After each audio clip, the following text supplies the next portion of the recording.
Assalamualaikum warahmatullahi wabarakatuh. Bagaimana kabarnya anak-anakku sekalian? Semoga semuanya dalam keadaan baik ya. Anak-anakku kelas 9 Pondok Pesantren Tahfidzul Quran Al-Azam SMP ITQ Bidang Insani. Kita lanjutkan materi untuk hadis ya. Jadi di dalam materi kali ini Ustadz tidak akan berlama-lama ya, karena setelah ini akan ada tugas yang anak-anak harus kerjakan yang ada di deskripsi di bawah ini ya. Jadi nanti setelah penyampaian mulakhos atau ringkasan ini dari dua hadis, yaitu hadis ke-31 dan hadis 32, nanti anak-anak mengerjakan tugas ya. Klik link biru yang ada di bawah deskripsi, kemudian nanti dikerjakan soalnya ya.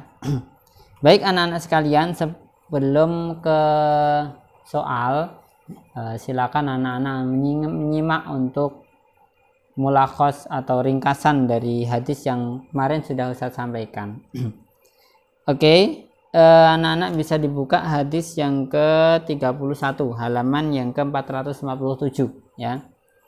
An Abi Abbas Sahal bin Sa'din As-Sa'idi radhiyallahu anhu qala ja'a rajulun ila Nabi sallallahu alaihi wasallam faqala ya Rasulullah dullani ala amalin idza amiltuhu ahabbani Allah wa ahabbani an-nas.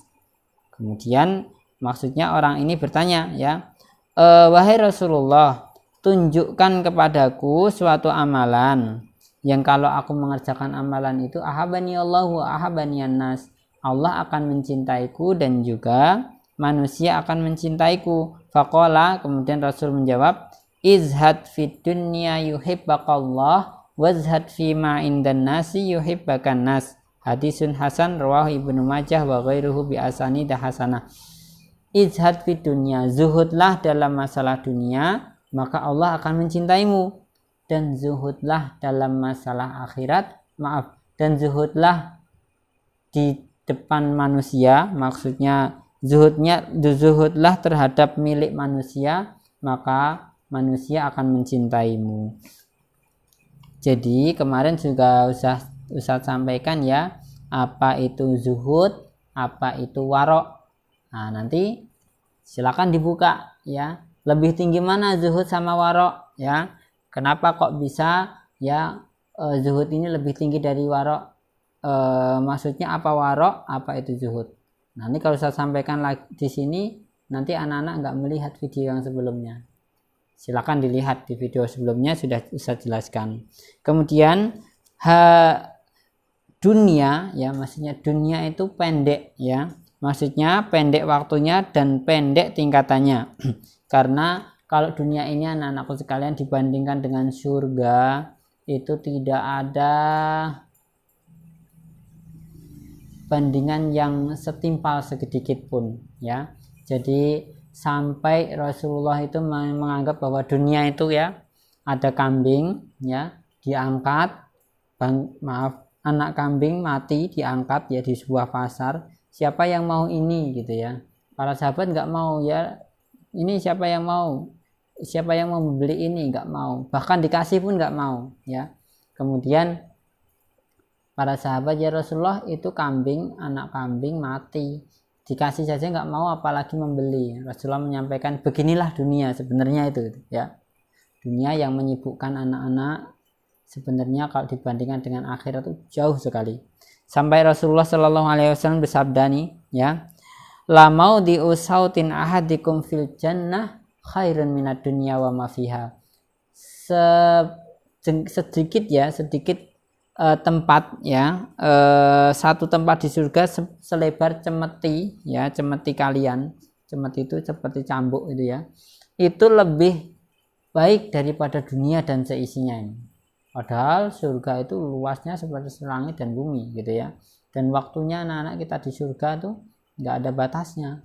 Kalau di dunia kan paling hanya ya yang 100 tahun gitu, jarang gitu ya, 90, 65 ya.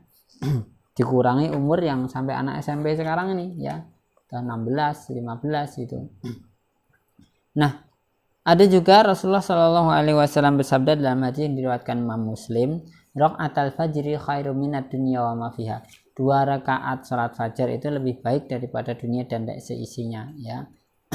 Itu adalah bobot kalau dibandingkan antara dunia dan akhirat. Maka zuhudlah terhadap dunia, maksudnya mengambil apa-apa yang dibutuhkan untuk akhirat saja, ya.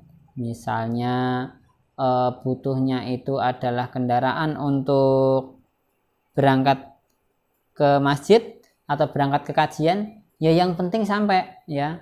Tidak harus kendaraannya itu mewah, ya, mobil seharga ya miliaran atau motor ke masjid seharga ratusan juta, tidak harus. Yang penting sampai, ya.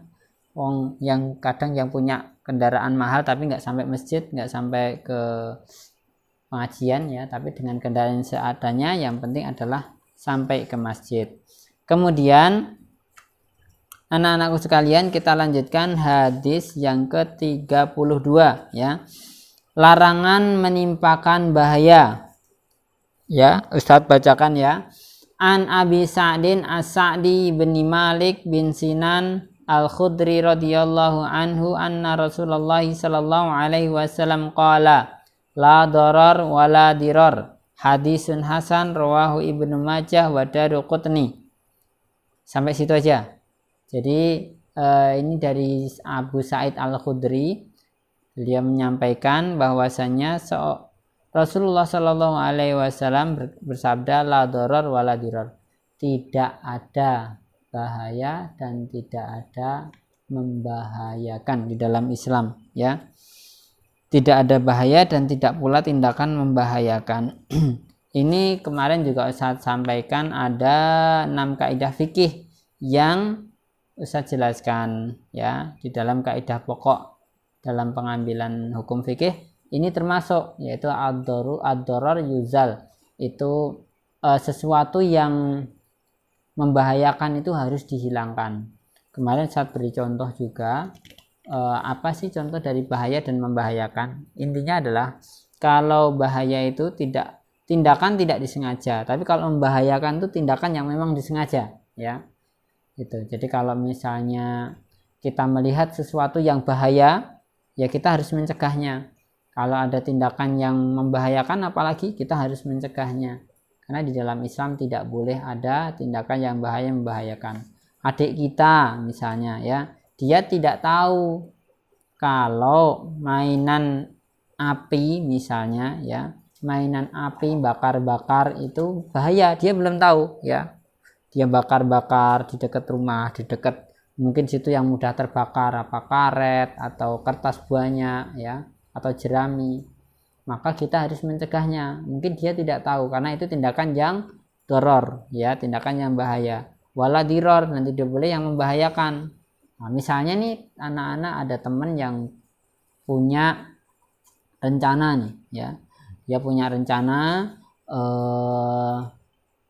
di situ tempat jalan untuk lari teman-temannya, dia sengaja ngasih paku atau sengaja ngasihkan kakinya, ya, di situ supaya nanti anak yang lain kalau lari itu kena paku atau kena kakinya itu sampai dia jatuh.